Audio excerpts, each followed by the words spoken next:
Hello friends, good morning. Welcome back to my new blog. কেমন আছো তোমরা সবাই? আশা করি ভালো আছো এবং সুস্থ আছো। আমিও ভালো আছি এবং সুস্থ আছি। তো আজকে সকাল সকাল রেডি হয়ে সবাই মিলিয়ে বেরিয়ে পড়লাম মায়ার শহর মায়াপুরে। তো আমাদের এদিকে গাড়ি চলে এসেছে, এবার আমরা উঠে পড়বো। তো সবাই দাঁড়িয়েছে গাড়ি ওঠার জন্য। তো ফাইনালি আমরা গাড়িতে উঠে পড়েছি। হ্যালো গাইস, এই দেখো গাড়িতে উঠে পড়েছি। তো সামনে মা বাবা আমি সবাই একসঙ্গে বসেছি, আর সামনের সিটে মামনি মামা আর বাবা বসে আছে। আর তোমাদের দাদাভাইকে তো দেখতেই পেলে প্রথমে। আমার না কি আনন্দ হচ্ছে, কতদিন পর বেড়াতে যাচ্ছি, তাও আবার একসঙ্গে সবাই মিলে। এর আনন্দটাই আলাদা। আর এদিকে দেখো রাস্তাটা কত সুন্দর লাগছে। আমার না খুব ইচ্ছে করে এরকম রোডের মধ্যে একটা ভিডিও করতে। জানি না কবে স্বপ্নটা পূরণ হবে।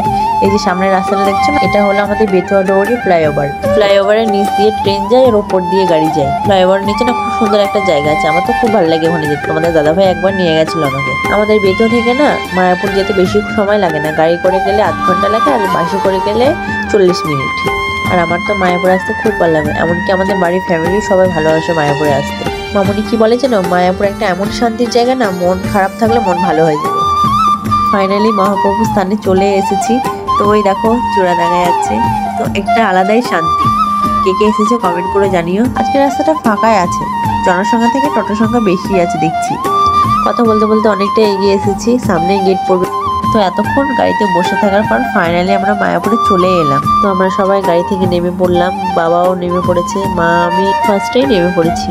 আমার যে কি ভালোই লাগছে, কি যে বলি তোমাদেরকে। তারপর সবাই মিলে চলে গেলাম ভিতরের দিকে। তো সামনের গেটটা দেখো কত সুন্দর লাগছে। তোমাদের দাদা হয়তো আগে গায়ে দৌড়াচ্ছে। ভিতরে ঢুকতে না ঢুকতেই মনটা পুরো ভালো হয়ে গেল, পুরো আলাদাই ফিলিংস। যত মন খারাপ, রাগ, অভিমান, কষ্ট যাই থাক না কেন, এখানে আসলে সব ভালো হয়ে যায়। মামনি কি বলে জানো, মামনি বলে যে আমাকে রোজ বিকেলে যদি কেউ এখানে নিয়ে আসেন আমি তাও আসবো। সামনে দেখো কত সুন্দর সুন্দর দোকান, কত সুন্দর সুন্দর জিনিস সব সাজানো গোছানো আছে, দেখলেই কিনতে ইচ্ছা করে। আমার না মনে সবগুলোই কিনে নিই। তো বরকে তো বলেছি একটা ড্রেস কিনে দেওয়ার জন্য, জানি না কিনে দেবে কিনা। ভিতরের পরিবেশটা না খুব সুন্দর, কত দোকান কত কিছু আছে। আমরা তো এদিকে হেঁটে হেঁটে চলে যাচ্ছি। সাইডে তো ইস্কন মন্দির খুব সুন্দর লাগছে, কত সুন্দর সুন্দর ফুল, ভালোই লাগছে দেখতে। আর এদিকে দেখো আমি আর বাবাই মিলে চলে যাচ্ছি হাঁটতে হাঁটতে। বাবা এটা কে জানো? এটা হলো আমার দেওর, ছোট দেওর। আমি ওকে ভাই বলে ডাকি। এটা হচ্ছে আমার মাসি শাশুড়ির ছেলে, ছোট্ট দেওর হচ্ছে। ও আমাকে খুব ভালোবাসে, আমি ওকে খুব ভালোবাসি। আর এদিকে আমার দুই বাবা চলে যাচ্ছে প্রসাদের কোপন আনতে। তো ওরা তো ওইদিকে যাক, আর তোমাদের মন্দিরটা আমি একটু দেখিয়ে দিই বাইরে থেকে। দেখো ইস্কন মন্দিরটা কত সুন্দর লাগছে বাইরে থেকে। যেহেতু সকাল সকাল রোদটা খুব সুন্দর আছে, কিন্তু ওইদিকে রোদ থাকলেও আবার কি, আমাদের তো গরম পড়ছে না। আমরা যেদিকে গেছিলাম জানো, প্রচণ্ড গরম পড়েছিল। গরমের মধ্যে তো বেরোনো হয়নি, তাই আর কি গাছতলায় একটু বসে নিলাম। আর এদিকে আমার বরমশাই আপেল খাচ্ছে, তো উনি আমার না খেয়ে আমাকে খাইয়ে দিচ্ছে। ও মা গো টুডুলা, আমার বর তো মাঝে মধ্যে আমাকে খাইয়ে দেয়। তোমাদের বর কি খাইয়ে দেয়? অবশ্যই কমেন্ট করে জানাবে। তারপর বেশ কিছুক্ষণ বসে থাকার পর সবাই মিলে চলে গেলাম প্রসাদ কক্ষে। এদিকে আবার দেখো লম্বা লাইন পড়েছে। এমনিতে এত রোদ গরম, আবার লাইন, কি আর করবো, সবাই যখন দাঁড়িয়েছে আমাদের তো দাঁড়িয়ে থাকতে হবে। তো অবশেষে ভেতরে ঢুকে গেলাম। এদিকে দেখো প্রচুর লোক খাচ্ছে, তাই আর কি দেরি না করে বসে পড়লাম তাড়াতাড়ি সবাই মিলে একসঙ্গে। তো প্রথমে আমাদের দিয়ে দিল খিচুড়ি, এটা হলো পুরো অমৃত, মহাভোগ যাকে বলে। তারপর আর কি খাওয়া দাওয়া শেষ করে একটু বেরিয়ে পড়লাম ঘুরতে, না একটু রেস্ট দিতে। এত গরমে আর পারছি না বাবাকে, আমি তো পুরো শেষ। সবাই মিলে চলে যাচ্ছি একটু রেস্ট নিতে। তো এদিকে দেখো কত লোকজন বসে আছে, শুয়ে আছে। ওরা আবার জানো চাদর নিয়ে এসছে, তারপরে অনেক কিছু নিয়ে এসছে, কিন্তু আমার যেহেতু নিজে নেই, মামুনি বলেছিল নিয়ে যেতে, আমি ভুলে গেছিলাম। তারপর আর কি কিছুক্ষণ রেস্ট নিয়ে বিকেলটা হতে না হতেই বেরিয়ে পড়লাম সবাই মিলে একসঙ্গে ঘুরতে। তো জানো বিকেলটা না খুব সুন্দর লাগে, মায়াপুরের যে সাইডগুলো আছে না, বিকেলটা রোদটা কমে গেছে তো খুব সুন্দর লাগছে। আর এদিকে একটু ঠান্ডা হাওয়াও দিয়েছে, গরমে তো পারছিলামই না ঘুরতে, কি আর বলবো। তো রাস্তায় যেতে যেতে দেখো মহাপ্রভুরা কীর্তন করছে, মনটা পুরো ভালো হয়ে গেল, তাই আর কি একটু দাঁড়িয়ে পড়লাম। তো সাইডে ওরাও জয়েন করেছে, তোমাদের দাদা ভাইও বলছিল আমাকে একটু জয়েন করতে, কিন্তু যেহেতু আমার না খুব লজ্জা করছিল, কি আর করবো, সবাই তো ছিল। কিন্তু বেশ ভালোই লাগছিল শুনতে। আজকালকার দিনে তো এসব শোনাই যায় না, বাড়িতে থাকলে তো ফোন আর টিভি, তাই আর কি নতুন হয়ে গেল মনটা। কিন্তু একটা কথা কি জানো, প্রভুরা না খুব সুন্দর লাগে, নিচে নিচে গাই তো। তারপর আর কি ওখান থেকে বেরিয়ে আমরা চলে যাচ্ছি গোশালা দেখতে। তো গোশালায় যাওয়ার পথে দেখো এদিকে আবার বলছে প্রসাদ কিন্তু ফ্রিতে পাওয়া যায়, তাই আর কি ঢুকে পড়লাম ভিতরের দিকে। তো এদিকে সবাই মিলে জুতো টুতো খুলে চলে যাচ্ছি ভিতরের দিকে। ভিতরটা কত সুন্দর লাগছে, ভালোই লাগছে বেশ। তো ফ্রি প্রসাদ বলছে, চলো দেখি কি দেয় ফ্রিতে। মামুনি তো আগে আগে যাচ্ছে, এদিকে আমরা পিছনে পড়ে গেছি। তো ভিতরে ঢুকে দেখি খিচুড়ি প্রসাদ। তো খাওয়া দাওয়ার পর বিকেলে তো খিচুড়ি ভালো লাগে না, তো ঢুকে পড়েছি, যখন খেতে তো হবে, কিছু করার নেই।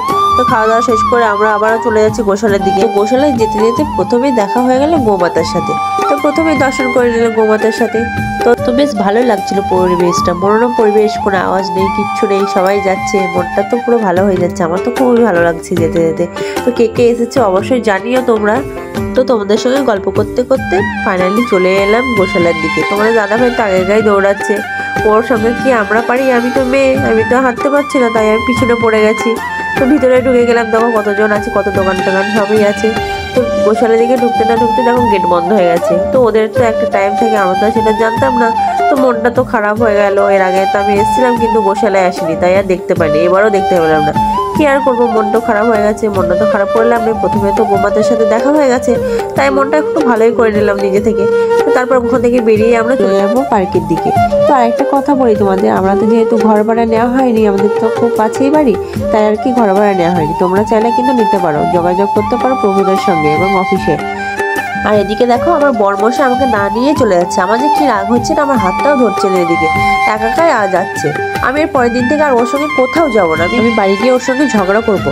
ও বাবা গো, এদিকে আবার রাগ ভাঙানোর জন্য আমার পাশে এসে দাঁড়িয়েছে। আমি তো ওর কথা কোনো শুনবো না এবার, কিন্তু রাগ করে আর কি করা যাবে? বাইরে যখন বেড়াতে এসেছি, এখানে তো আর রাগ করা যাবে না। বাইরের রাগ টাগ অভিমান সবকিছু বাড়ির মধ্যেই ঠিক আছে। তো গল্প করতে করতে ফাইনালি আমরা চলে এলাম পার্কের ভিতরে। তো সামনে দেখো কত সুন্দর সুন্দর গাছ এবং কতজন আছে। তো সামনে ঝর্ণাও আছে আরো, জানো? আর একটা কি জানো, ঝর্ণা দেখতে আমার খুব ভালো লাগে, জানো? তোমাদের কার কার ভালো অবশ্যই জানিও। আর পার্কে কে কে এসছো সেটাও আমাকে জানিও। তো সবাই মিলে দাঁড়িয়েছে, ফটো তুলছে এবং অনেক কিছুই করছে, ভিডিও করছে। তো আমরাও আর দেরি না করে আমরাও কিছু ফটো তুলে নিলাম এবং ভিডিও করে নিলাম। তো প্রথমে আমি একটা জিনিস লক্ষ্য করেছি, জানো?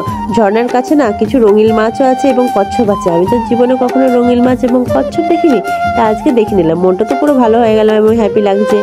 তো সুন্দর সুন্দর লাগছে দেখতে, পরিবেশটাও খুব সুন্দর লাগছে।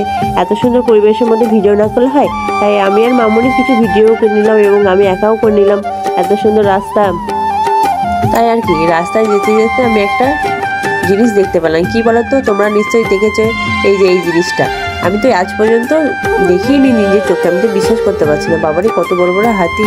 আমি আজ পর্যন্ত পুরো টিভিতে দেখেছি, কিন্তু কখনো বাস্তবে দেখিনি। তোমরা নিশ্চয়ই দেখেছো এখানে যারা যারা এসেছো।